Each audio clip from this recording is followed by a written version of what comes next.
Je lui ai demandé « Qu'est-ce qui ne va pas, madame ?» Elle m'a répondu, la voix tremblante. « Madame, quand vous étiez à l'hôpital, mon père, il m'a fait venir dans votre chambre. Ce qu'il m'a fait, ce qu'il m'a imposé. Je ne pouvais même pas appeler à l'aide. Mes frères n'ont rien remarqué. Un homme adulte et une petite fille. Vous voyez ce que ça veut dire? Il a examiné mon ventre.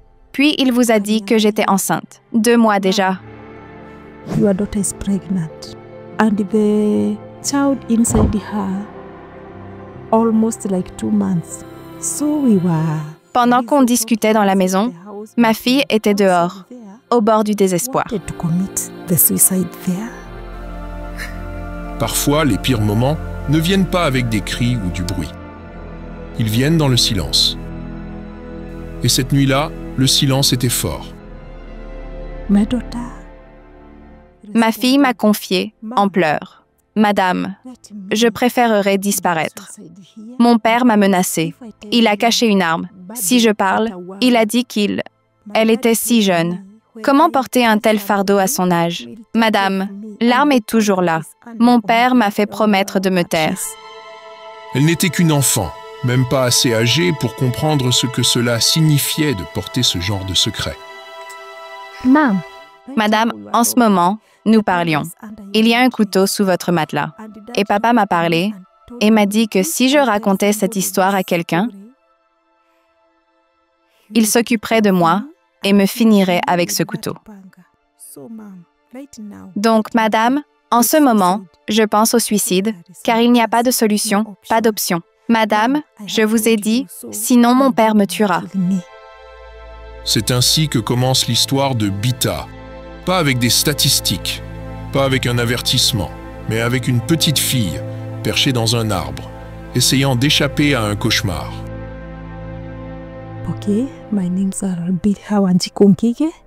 D'accord. Je m'appelle Bita Wanjiku Onkije et je suis l'aînée de ma famille. Nous étions 9, mais aujourd'hui, nous sommes tous en vie. Je remercie Dieu. Ma scolarité a commencé normalement, de la maternelle jusqu'à la classe 8.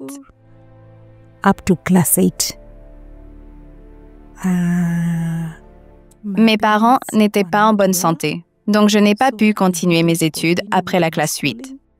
J'ai commencé à travailler comme fille de ménage.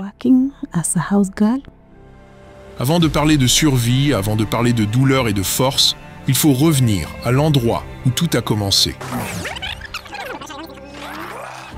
Un village au Kenya, loin du bruit de la ville, où l'enfance de Bita a été courte et où l'âge adulte est arrivé bien trop tôt.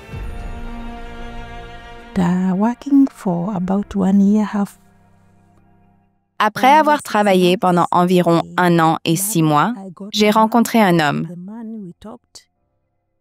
Et l'homme avec qui nous avons parlé était bien. Je suis allée chez lui. Nous nous sommes mariés et avons fondé une famille. Dieu m'a bénie avec le premier enfant, une fille, le deuxième un garçon et le troisième une fille. Mais entre le deuxième et le troisième enfant, nous avons déménagé de l'endroit où nous étions. La maison appartenait à son grand-père. Donc nous n'y étions pas à l'aise. Nous avons décidé de quitter cette zone, à Nakuru, et de commencer notre vie ailleurs avec mon mari.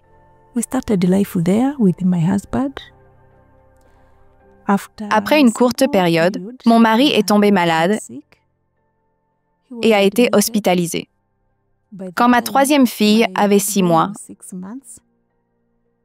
je ne savais plus quoi faire. J'ai emmené mes enfants chez ma mère et je lui en ai parlé. Ma mère a accepté et j'ai laissé mes enfants chez elle. J'ai alors recommencé à travailler comme fille de ménage, pendant que mon mari était à l'hôpital.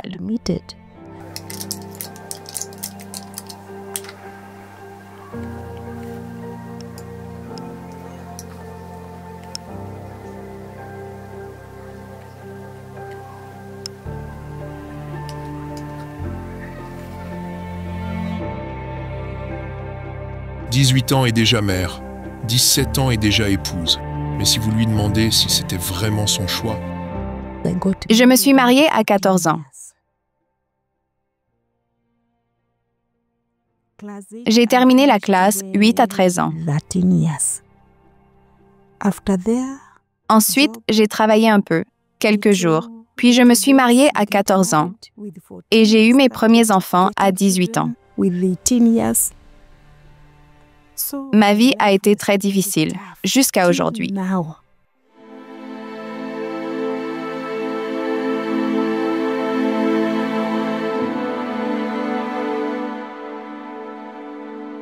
Dans les zones rurales du Kenya, la pauvreté décide souvent pour vous. Quand il n'y a pas d'argent, pas de dot, pas de nourriture, le mariage devient une question de survie. Même si la fille n'est pas prête, même si elle ne comprend pas ce qui va se passer. C'est ainsi que je me suis mariée, parce que je n'étais pas à l'aise là où je suis née. Oui, je savais que c'était ma mère, mais pas mon père. Et ma mère ne m'a pas ouvert son cœur ni dit « voici ta maison ». Cela a créé un vide. Je me sentais très mal.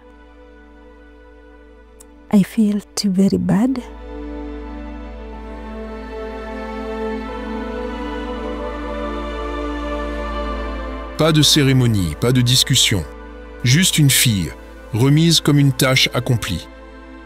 On attendait d'elle qu'elle s'adapte, qu'elle grandisse, qu'elle devienne épouse en un instant.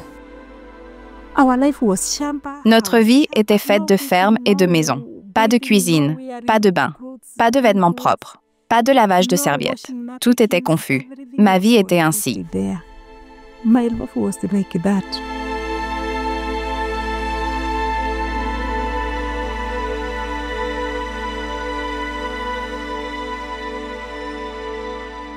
Et c'est ainsi que commence le parcours de Bita. Pas par amour, pas par joie, mais par nécessité. Ce n'était que le début, le premier chapitre d'une histoire qui ne fait que devenir plus difficile.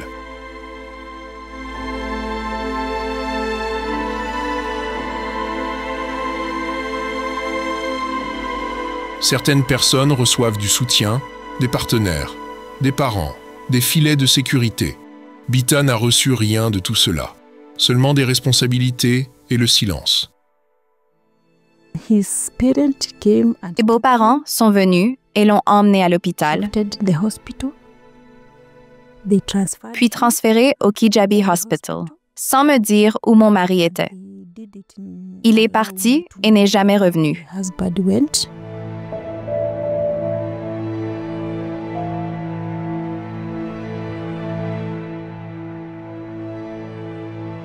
Ainsi, elle élevait seule 3 enfants, sans éducation, sans économie. Juste une petite chambre louée, 3 bouches à nourrir et le poids d'un ménage entier sur ses épaules. La vie était très dure. J'ai décidé de prendre mes enfants et de commencer une vie. J'ai commencé à louer des maisons. J'ai loué une maison avec mes 3 enfants. Pas de travail, car on ne peut pas travailler avec ses enfants en étant fille de ménage.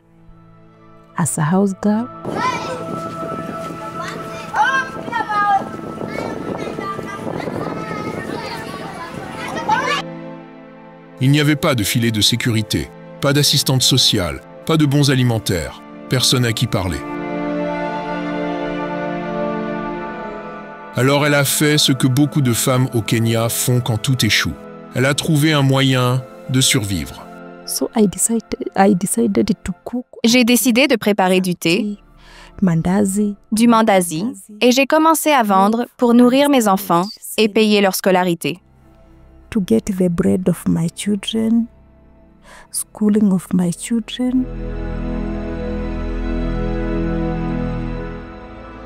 À travers tout cela, personne n'est venu aider, ni sa famille, ni la communauté. Elle était seule.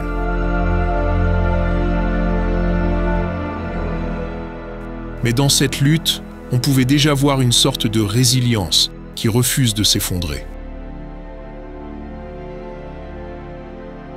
Elle n'attendait pas d'être sauvée. Elle se sauvait déjà elle-même, chaque jour. In the yard, I decided to have a man. Dans la cour, j'ai décidé d'avoir un homme, car la vie était très dure. J'ai commencé à tomber malade à cause du froid. L'eau était très froide. Il pleuvait la nuit. Le matin, les enfants allaient à l'école et j'étais seule. Alors, je me suis mariée avec un autre homme. Je suis allée chez lui et j'ai commencé une nouvelle vie.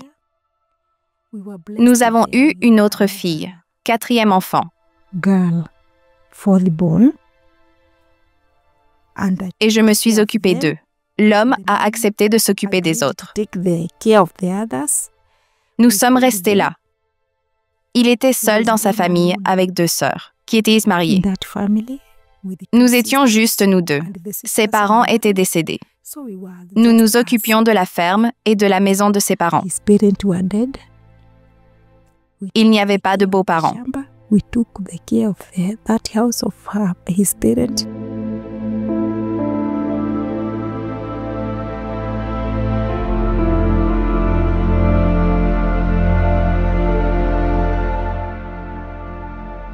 Pas de grande cérémonie, pas de dot, juste 2 personnes qui acceptent d'essayer. Il est venu vivre là. Elle cuisinait, il travaillait, il vivait. Au début, ça allait. Il l'aidait même un peu. Si elle était malade, il lui achetait des médicaments. Il n'était pas riche, mais au moins, elle n'était pas seule. Mais avec le temps, le silence entre eux a commencé à s'étirer. Et l'aide a commencé à disparaître. Ce qui ressemblait autrefois à une stabilité a commencé à révéler ses failles. Mon mari était chauffeur. Il circulait avec ses gros véhicules comme des camions remorques. Et mes enfants restaient là, seuls.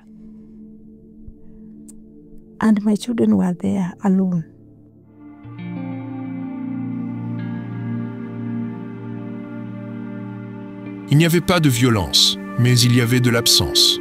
Pas de bleu, mais pourtant, elle souffrait. Et peut-être que c'est cela qui rendait les choses plus difficiles à expliquer. Il restait simplement, mangeait, dormait, c'est tout.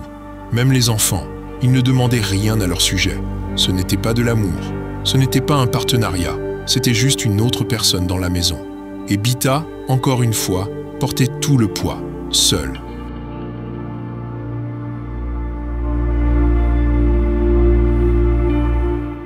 Dans beaucoup de foyers, certaines vérités sont enfouies profondément. Non pas parce qu'elles sont insignifiantes, mais parce qu'elles sont trop douloureuses à dire. Mais une nuit, dans une chambre d'hôpital, une jeune fille trouva le courage de dire ce qui avait été gardé dans le silence.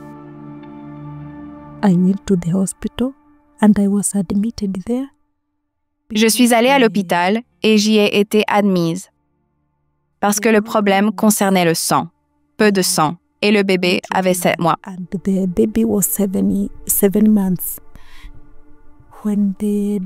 Quand le docteur m'a examinée, il a dit que je devais être hospitalisée.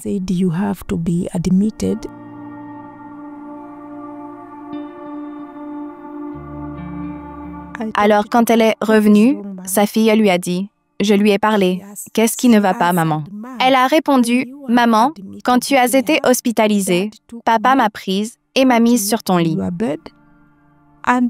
Et il a été avec moi.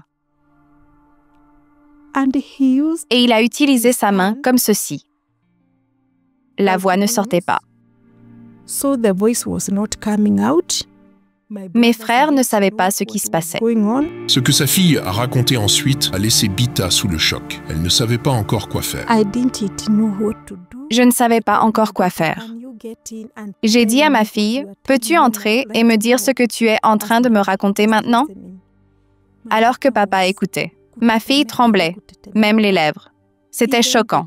Et elle est devenue toute pâle. Elle est devenue pâle 2 fois.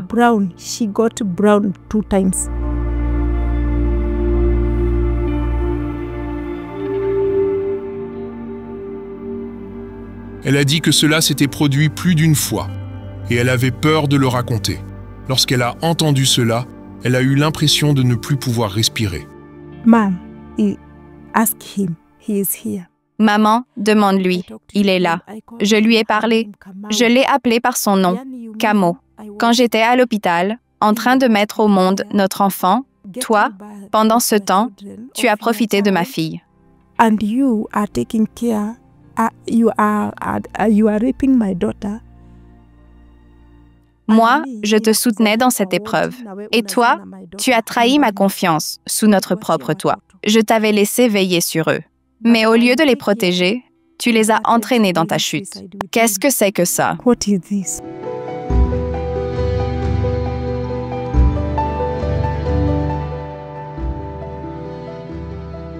C'était un tournant, un qui allait changer leur vie pour toujours. Mais ce qui est venu ensuite n'était pas la justice. C'était plus de silence et plus de lutte. Parfois, quand le poids devient trop lourd, le corps cède simplement. Bita avait tenu bon trop longtemps, seule, portant une douleur que personne ne devrait jamais avoir apportée. Et quand sa fille lui a finalement dit la vérité, son corps s'est simplement effondré. I talked to him. Yeah, you can move. Leave us here. Je lui ai parlé. Oui, tu peux partir. Laisse-nous. Monsieur Kamau a attendu quelques minutes, puis est revenu. À son retour, il a commencé à téléphoner à sa sœur, lui disant que cette femme, depuis son retour, l'accusait d'avoir agressé ses enfants. When she has come back, she has talked about I was raping her children. Quand j'ai entendu ça, je suis sortie. Je lui ai répondu, oui, il a violenté ma fille pendant mon hospitalisation. Il s'est retourné et m'a giflé. Je suis tombée là. Il pleuvait. Il était 22h30. La pluie tombait. J'ai perdu connaissance. Je suis restée là, allongée dans la boue. Mes enfants ont veillé sur moi. Ils ont pris des allumettes. Mon deuxième fils en a frotté une, me la passant sur le corps pour essayer de me ranimer. Vous voyez? Mon fils expérimentait pour me faire revenir à moi. Alikuwa anafanya experiment na mimi aone kama I can wake up where I didn't wake up. Il ne comprenait pas ce qu'était un évanouissement. Minuit passé, j'étais toujours là. Ce n'est qu'à 10 heures du matin que j'ai repris conscience et regagné la maison. Tout était trempé. Mon mari avait renversé des seaux d'eau partout. La maison était inondée. Je suis allée dans la chambre, soulever le matelas. La machette était là. Je lui ai dit, « Tu voulais tuer ma fille avec ça? »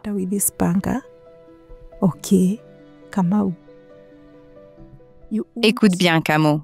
Tu ne resteras pas ici avec cette arme. Si c'est un piège que tu as tendu à mon enfant, tu ne t'en sortiras pas. Il y a un Dieu, et Dieu sait comment te punir. Tu n'iras pas en enfer sans avoir payé pour ce que tu as fait. Je lui ai tenu tête. I talked to him. Son effondrement n'était pas seulement physique, c'était des années de silence, d'endurance, de faire semblant d'aller bien, qui se brisaient d'un seul coup. Et pourtant, au milieu de cela, c'était ses enfants qui essayaient de la ramener. Il n'y avait pas de temps pour faire les bagages, pas de temps pour réfléchir, seulement l'instinct, celui qui s'enclenche quand tu sais, s'il reste une nuit de plus, je pourrais ne pas survivre. After that, I took my children. I went with them. Après cela, j'ai pris mes enfants. Je suis allée avec eux dans la ferme. Nous sommes restés là. Il pleuvait. À ce moment-là, il était environ 10h30 du matin et il était en train de nous chercher. And he was finding us. So, alors nous avons dû nous cacher. Nous sommes entrés à l'intérieur. Il y avait un bananier planté là. Nous sommes allés à l'intérieur de ce bananier et nous sommes restés là, silencieux, pour que papa n'entende pas où nous étions.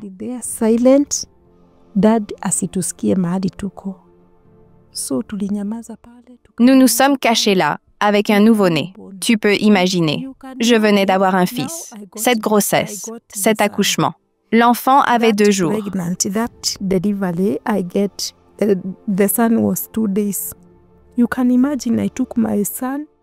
Tu peux imaginer, j'ai pris mon fils, un bébé nouveau-né, avec un drap de lit, parce que l'endroit était sombre. On ne pouvait pas voir où se trouvait le bébé. Alors, j'ai pris le drap de lit et mon corps n'était pas bien. Mais j'ai décidé, personne ici ne sera blessé. J'essaierai de sauver la vie de mes enfants. Nous sommes allés là. Nous avons dormi là. Nous sommes restés là, sous la pluie et en saignant. Je n'étais pas bien. Mon corps était très froid à cause du sang qui avait été donné. Tu sais, le problème était l'anémie, le manque de sang. Et le bébé avait 7 mois. Alors le docteur m'avait donné 2 poches de sang et mon corps était très froid. Même si j'avais accouché, le sang n'était pas compatible avec le mien. Alors nous sommes restés là jusqu'au matin. Even if I was given birth, the blood was not comfortable with my blood. So we stayed there till morning.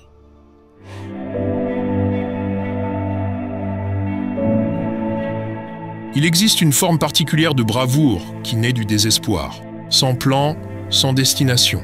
Juste une mère, 5 enfants et un nouveau-né, fuyant l'homme qu'elle avait autrefois cru être leur protecteur. Et pourtant, même lorsque la nuit les engloutissait, même lorsque les couvertures se transformaient en haillons et que la boue tirait sur leurs jambes, elles ne s'arrêtaient pas, parce que s'arrêter n'était pas une option.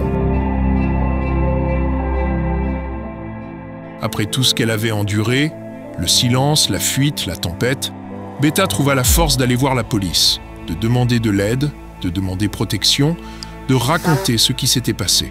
Ce qu'elle reçut à la place, ce fut le blâme. Personne ne viendrait les sauver.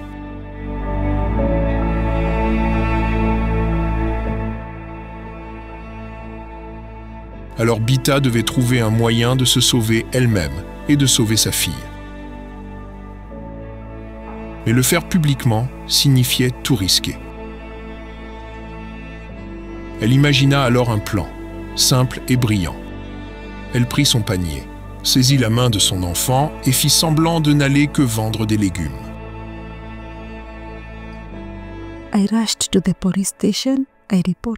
Je me suis précipitée au poste de police. Le trajet était long, environ 1 heure en voiture. J'ai déposé plainte avec un numéro de dossier UB, en expliquant ce qui s'était passé pendant mon hospitalisation.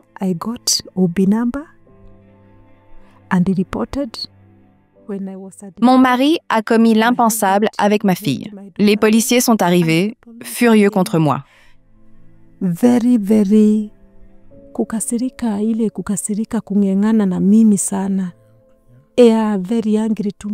Ils m'ont parlé avec mépris. Vous les femmes, vous inventez des histoires pour mettre la main sur les terres et l'argent de vos maris.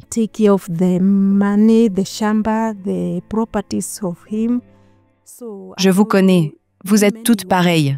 J'ai insisté. Je rapporte seulement les mots de ma fille.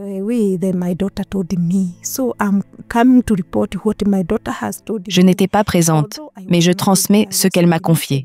Ils ont exigé que je revienne avec elle. Ma fille a tout raconté aux policiers, toute la souffrance qu'elle portait en elle.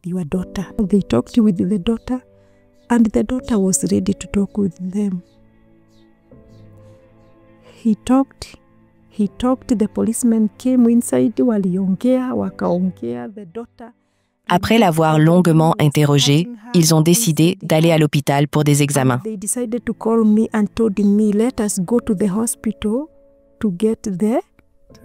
Si c'est vrai, l'homme sera arrêté. Si c'est faux, c'est vous qui irez en prison, madame, avec votre enfant.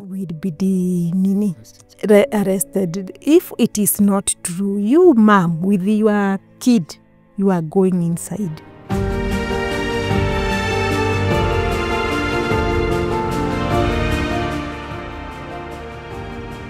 Déçus, ils ont dit qu'ils avaient besoin de preuves.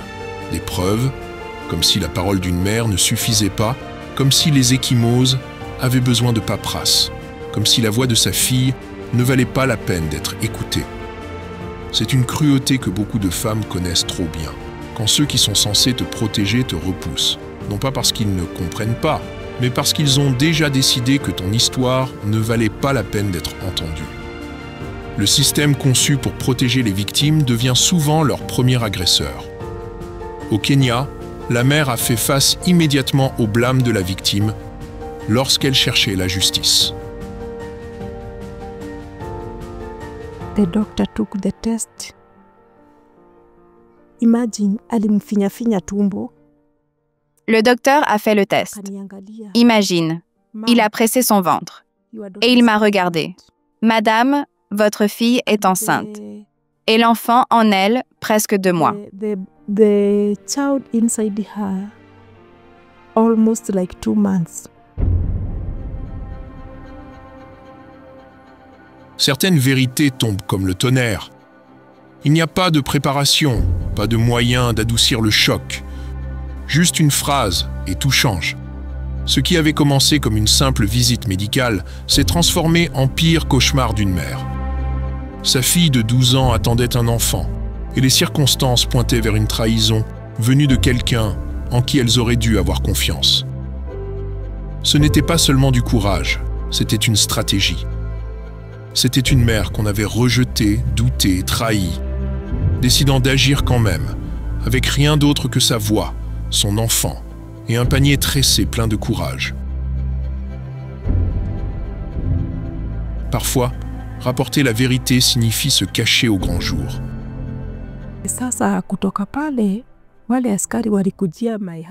Après ça, ces policiers sont venus pour mon mari. Il a été arrêté et enfermé. Nous avons fait un procès pendant 2 ans.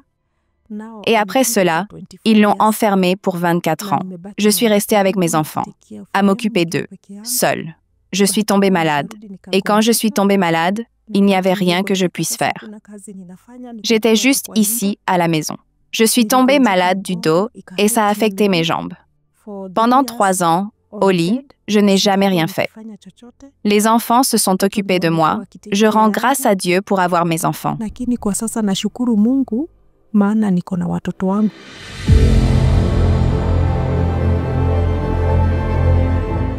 La justice est venue à un prix. Avec le père emprisonné pour 24 ans, la famille a plongé en mode survie. Pas de maison, pas de revenus, juste l'abri fragile d'une seule chambre louée. Et je rends grâce à Dieu, car maintenant je vais mieux. Au moins, je peux m'asseoir. Je ne suis plus au lit.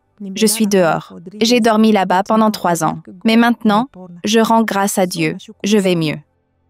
Je rends grâce à Dieu et j'ai demandé à ceux qui veulent m'aider. Je pourrais même commencer un commerce, car en ce moment, je ne peux pas trouver de travail. Ma santé n'est pas encore bonne. Je pourrais vendre des légumes, des tomates. Imaginez cette maison, comme elle est, très petite, avec une famille de 6 enfants, une mère là, 7 élèves dans la cuisine. 7 élèves avec au moins 2 lits, 6 enfants avec beaucoup de vêtements ici, cuisine confuse. Mais je peux dire merci, car nous sommes en sécurité avec mes enfants. C'est l'endroit où je me détends. Je cuisine quelque chose pour mes enfants. Je suis heureuse quand je les sers. I cook something for my children. I feel happy when I serve them. Yeah. Parfois, la justice arrive en morceaux. Parfois, la guérison ne ressemble pas à la récupération. Elle ressemble à l'endurance. Bita a peut-être tout perdu, mais ses enfants ne l'ont jamais laissé tomber.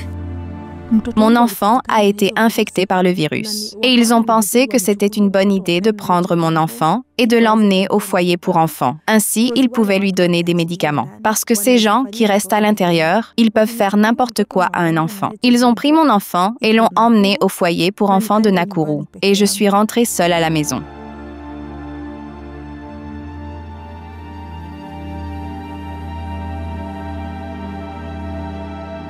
L'histoire de Bita n'est pas seulement une histoire de douleur, c'est une histoire de résilience.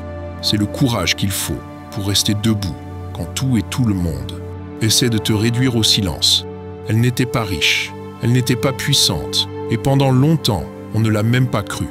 Mais elle n'a jamais arrêté de se battre.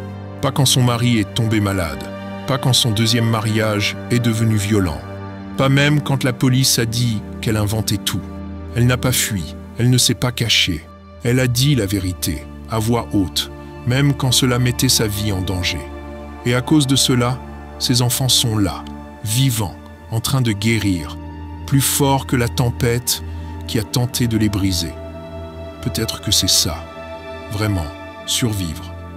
Pas bruyant, pas héroïque, juste une mère qui choisit encore et encore de protéger les gens qu'elle aime, même quand le monde refuse de la protéger. Parfois, la chose la plus courageuse qu'une personne peut faire est simplement survivre. C'était l'histoire de Bita, une histoire qui n'a pas fait la une histoire que personne ne s'est précipité pour sauver, et pourtant elle a survécu. Non pas parce que le monde l'a aidée, mais parce qu'elle a refusé d'abandonner. Si vous regardez encore, merci. Ce sont ces histoires qui doivent être entendues. Si vous pensez que plus de gens devraient entendre des voix comme celle de Bita, abonnez-vous, partagez, parlez, parce que le silence est la façon dont cela continue. Et écoutez, c'est là que commence le changement.